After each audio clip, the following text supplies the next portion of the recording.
Hello everyone, welcome back to the channel. So today, what we're going to take a look at is the Sega Naomi family of arcade hardware. So years ago, almost maybe 10, 12 years ago, one of my first videos, when I came on the scene, I showed you and everyone how to do net booting with the Sega Naomi, right?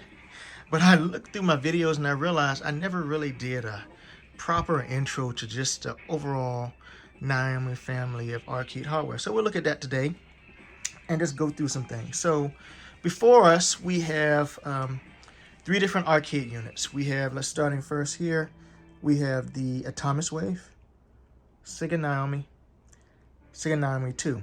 So starting off as the baseline, everybody's familiar with the Sega Naomi, right? So it is on a base level 2 times as strong as your Sega Dreamcast, which was your home console equivalent, okay? Taking a step back from the Sega Naomi, you had the Atomiswave. Now, all three pieces of arcade hardware used the same CPU, which was that Hitachi S4 running at 200 megahertz. The difference being here, if an arcade group wanted the baseline components of the Sega Naomi, but they had really just JAMA-based systems, without using a converter board for the Sega Naomi or the Naomi 2, they would be out of luck. But if they wanted a more low-cost solution that had the same components, basically, of the Naomi, they could port their games to the Atomiswave. So the Atomiswave, as you see here, has a JAMA connector inside the same CPU, a little bit less RAM, base RAM, than the Naomi. The Naomi is a JVS system. So if we take a look here, flip it around this way a little better.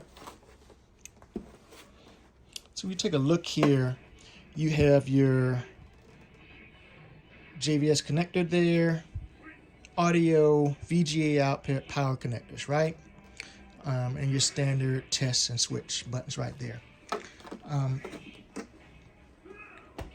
So the Naomi, I just always call it like the baseline system. Very strong, very powerful.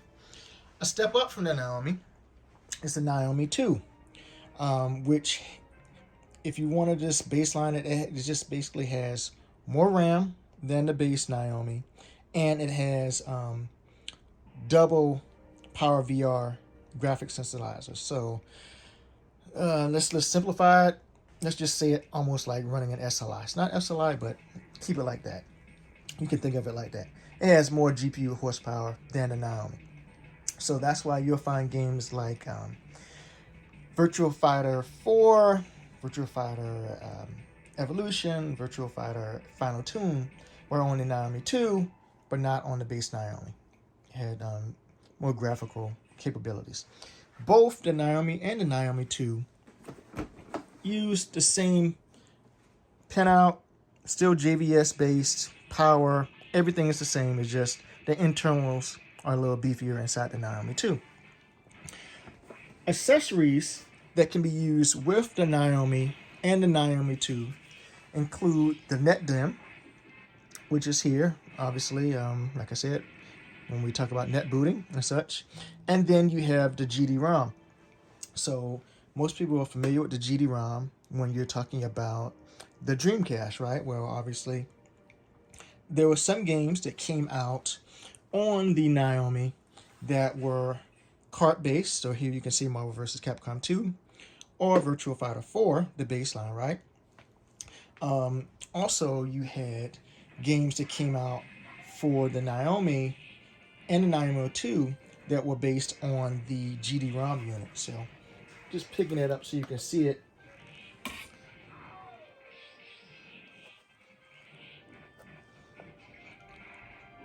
Connected by a SCSI cable and such. And a lot of fans and stuff like that to keep it from overheating. So it was a pretty nice solution, everything else. Downside of this one, GD-ROM is that you did have to load the game into the memory, and that took some time. It would only need to be loaded once per boot up until you change the game or anything else, but still, it's not as fast as your standard cartridges, right? So those are some accessories you can see there. I'm not going to hook it up right now, but just know that you could use a GD-ROM component with a Naomi or with a Naomi 2. You can use the NetBoot with the Naomi and the Naomi 2. Now, even though you may use the different components in there, some of the games are region locked, so you would have to have different BIOSes for your different games. So the version of Marvel vs. Capcom 2 I have is actually an American version. But if I would have bought or purchased the Japanese version, I would have need to either change the BIOS in the Naomi itself, or got a modified BIOS that displays all the games. So either one works, but just know that if you're just getting a Naomi 2 for the first time, and you're buying games, and if you got a valid game and you just put it in and it can't read it, it could be that you need to update the BIOS.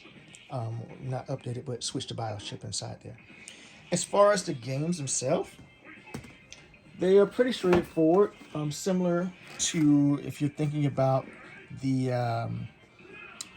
neo-geo MVS, they normally get screws that hold them in place for a lot of different reasons, so you don't have to worry about creep of them that's coming out over time, and for security. But a lot of times, most arcade owners had their cab locked, but still, it's a lot easier to protect your stuff if you have it locked in. So inside here, this is how it looks inside there. And so I want to say, I can't remember if that is the original BIOS over here or I put a modified. I think I got a modified BIOS on here already. But there you can see just the components, and then it slots down. So all of the game components are just on your actual game cart, right? And these are just the motherboard itself. So it's switchable to different games and such like that. And there you can see a standard CMOS battery right there with anything else that controls your battery. And you all are probably familiar with seeing, like, when you plug in your Dreamcast for the first time and you haven't put it on for a while, it'll ask you, hey, could you set your date and time? It's one of those famous things with the Dreamcast. Same thing, same principle here. So there we go. I just wanted to do that. I'm going to hook up and just go through quickly how a person will hook up a Naomi to the official Naomi Universal cabinet. So I'll plug that in. But quickly, just looking at the Atomiswave, like I said, based on the same hardware, simply that is JAMA based versus the Naomi and Naomi 2, which is JVS based. You still had the option for video out, but this one is JAMA based. This is one of the reasons why, in case you ever noticed, for those who are doing net booting or using the Type X system to play Naomi games on the other systems, that you can run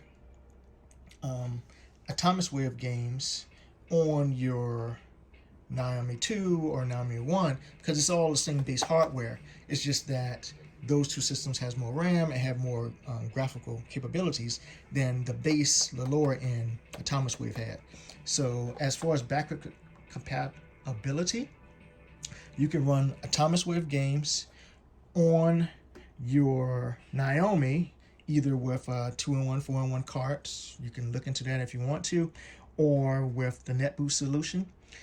You can play Naomi games on your Naomi 2 if you want. Assuming you still have the valid BIOS, Japanese BIOS, American BIOS for the particular game, you can still do that. But you cannot go down. So you cannot take a Naomi 2 game and play it on a Naomi. No matter what you do, it just doesn't have enough RAM and video capabilities for it. You cannot play Naomi games on an Atomiswave. So you can step up depending on if you know what you're doing and everything else, but you can't step down. But for most people who are, the Naomi has been out for like, I don't know, what, 20 years now, I guess. Most people are, I don't even think people are net booting anymore. Now that you have the Type X systems that can play all the games and everything else, it doesn't really even make a sense to net boot. You could just load them up instantly on your systems now and not even net boot. So, but they have evolved the net booting system. I think you can now, if you really want to, you can net boot using your a cell phone and push the data over through the NetDim and such if you really wanted to. But as I said, we've come a long way from that video 10 years ago when we just had to simply hook up a laptop or a PC and push the data over to your Naomi net on Naomi 2 for net booting. We got so many different solutions now.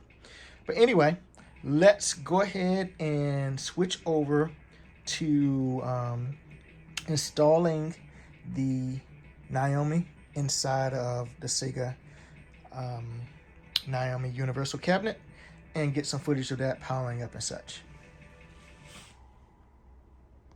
All right, everyone, so let's hook up the Naomi to the cabinet. This is the Naomi Universal Cabinet, made specifically for Naomi games and such. You can run any JVS cabinet or game inside of here, obviously. So that means you can run Limbo games in here, Ring Edge games, anything with a JVS connector in here. And as long as it can output to a 31 hertz resolution. So as long as you can output to that resolution in the hardware, you can use this cabinet for it. So let's go ahead and get it hooked up and we'll get it booted up and take a look. So when we look at the cabinet right here, you have your power connectors. You have audio. You have your VGA connector. And of course, you have your JVS connector. So let's just get it plugged in.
All right, everything plugged in, and I will adjust the camera so that, and I'll turn out the light so we don't get a glare. Let's just flip this up just a little bit here.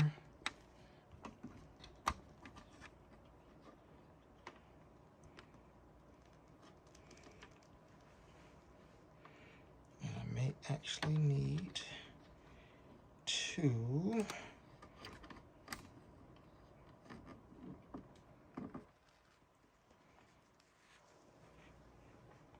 lift up this just a little bit.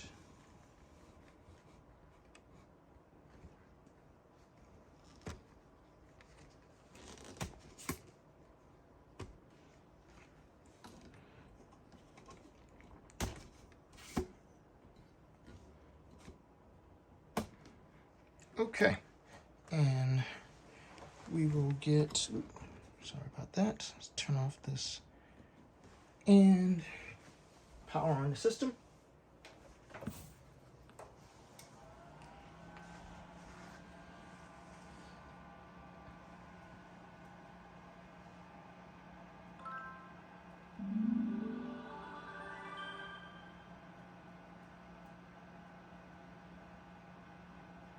So it loads the game ROM. At that same time, it verifies that the game is legitimate, it is in the right region. There's the game that came out, MVS Marvel vs. Capcom 2. Here's a fun fact for everybody. For those who remember, when Marvel vs. Capcom 2 was in the arcades, in the United States arcades, I should say, you noticed that they were always in those wooden or woody cabinets, right? There was not an official Marvel vs. Capcom 2 cabinet released in the United States. So most of the time when you saw people running Marvel vs. Capcom 2 in the arcades, they were using a Capcom I.O. And I guess I didn't show that earlier. I'll see if I grab one right quick while this is booting up. But a Capcom I.O. allows a JVS system to actually run in a JAMA cabinet. So it allowed people to use those existing woody cabinets to play a JVS game. So that's how they got around that. But yeah, if you go actually looking for an official Marvel vs. Capcom 2 cabinet, you'll find woodies that have a Capcom I.O. in it, and they just have the Marvel vs. Capcom 2 marquee and the Marvel vs. Capcom 2 move strip, but that was not an official Marvel vs. Capcom 2 cabinet. This funny thing you don't realize until you actually go looking for a real MV2 cabinet that they're basically just conversions for woodies that came out in the United States. However, in Japan, they actually had Naomi cabinets, that you see here, that were made for any Naomi game, and obviously you had all the artwork and stuff, so you could have a semi, as you could say, official Marvel vs. Capcom 2 cabinet in Japan. But Marvel vs. Capcom had a higher popularity in the United States, and not so much in Japan, where they played more Street Fighter and Tekken, right? So it was odd. You had the official type cabinet in Japan, but the player base that actually was popular for the game was in the United States. So very funny. So so there you go. If you ever are looking for an official Marvel vs. Capcom 2 cabinet, you essentially are looking for a Sega Naomi cabinet, or they'll call it a Naomi Universal cabinet. So if you want an official cabinet, that's what you're looking for. But there you go. That was Sega Naomi family. That was the installation, hookup. Same thing, what I just did down below for hooking up the Naomi is the same exact thing for hooking up the Naomi 2. Both hook up the same way and everything else, same process. Takes like maybe 2 minutes to do, depending on how tight you want to put your screws and everything else. But there you go. I mean, I hope this, I don't have it on free play. I do have all the characters unlocked in this one. But there you go. If you have any questions about the Sega Atomiswave, Sega Naomi 2, please post a comment on the video. I will get back as soon as I can. And yeah, hope everybody has a good day, and I will talk to you later. Peace. Oh, don't forget to like and subscribe. Talk to you later, guys. Peace out.